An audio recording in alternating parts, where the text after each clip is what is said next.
Another day, another adventure. Aga namin gumising ngayon. Super excited na kasi kaming mag-beach. Ang tagal din namin hindi nakapag-beach ha. So before that, umakyat muna kami at kumain muna kami ng breakfast. Ito pala yung breakfast buffet nila. So yan, for sure mabubusog ka sa daming pagpipilian. Kumuha ako ng maraming fruits kasi sobrang bloated ko kagabi. Ang dami kong kinain. So ayan pala yung view namin. Ayan na yung island, yung Coco Cay. Exclusive lang tong island na to for Royal Caribbean guests. So after kumain, bumaba na kami. So ayan, kahit paglakad-lakad, may picture, video. So sobrang napagod yung twins, na bored na sila, umiyak na sila. Gusto na nilang pumunta sa beach. Pagpasok mo ng beach, may sumasayo ng mga mulawin.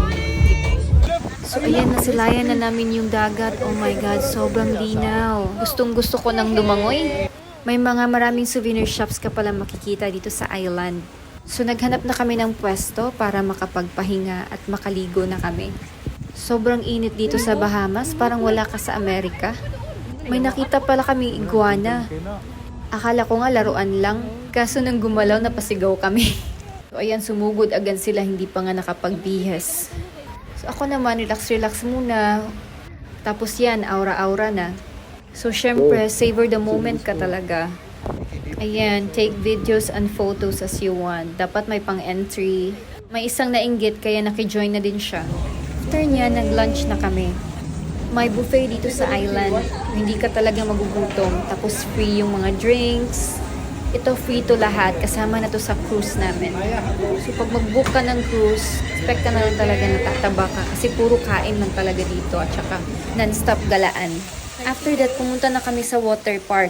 Since may mga bata kami at saka mga isip bata, ito talaga yung gusto namin eh. Sobrang nag-enjoy din kami dito kasi ang lamig ng tubig. Ang saya lang talagang maging bata, no? Yung palaro-laro ka lang, walang problema. Naalala ko tuloy dati, ang saya na namin maligo sa tubig ulan. Ang sarap talaga bumalik sa pagkabata. So ayan, pumunta na kami sa ibang dako ng island. Sumakay kami dyan. Pagod na din kami dito kasi sobrang init. Tingnan mo naman si Izzy at saka Wheezy, parang wala na talaga silang energy. Pero kami, syempre, gusto naming masulit yung island. So nagpasilong na kami dyan. Tingnan mo naman si Wheezy, favorite niya talaga yung watermelon.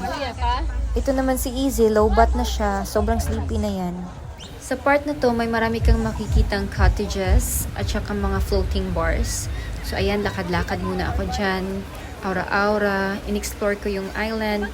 So yung mga food nila, libre din lahat, order all you want. Marami ding mga refreshments dyan para hindi ka ma-dehydrate sa sobrang init. So ayan, natulog na si Izzy sa sobrang pagod. Time check, it's 5 p.m. so it's time to go back to the ship. Pagbalik sa cabin, nag-wash agad kami kasi ready na naman for dinner. So ayan na, kumuha kami ng malaking table para magkasya kaming lahat. The more the merrier. So before kain, may pa-warm up munang sayaw-sayawan dyan.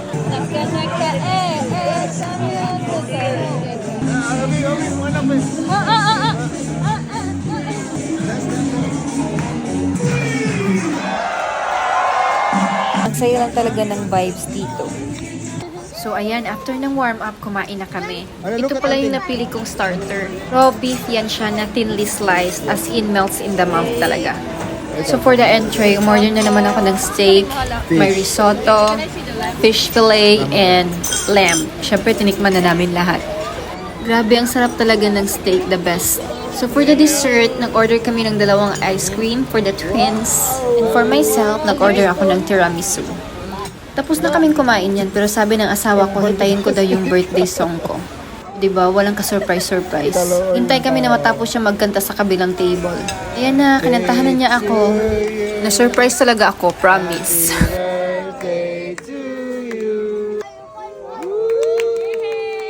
So, ayan, kinuha niya yung candle daw para next year babalik daw ako. So, after kumain, non-stop partying pa rin yung mga tao dito. As in, yan, nag-picture ulit kami. Pagod na yung dalawa. Drain na talaga yung energy. As in, tingnan mo naman. Our last activity for tonight is theater show. Ayan, tulog agad yung dalawa. Expectation versus reality. Ito talaga yung reality pag may mga batang dala. So ayan, nag-start na yung show.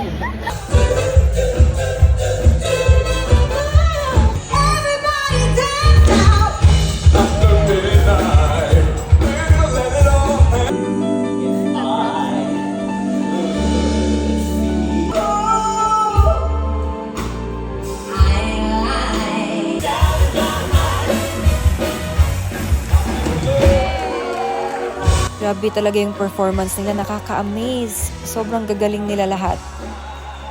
After ng show, since tulog na yung mga bata, iniwan muna namin saglit sa room. Kasi gusto ko din matry yung casino. Never talaga ako nanalo sa mga sugal-sugal. Since birthday ko ngayon, malay mo, baka swerte ako. So ayan, wala pang 1 minute, ubos na yung pera. Ay, ang saya lang talaga ng araw na to. Thank you, Lord, for the new experience. Thank you for the gift of life and the gift of family.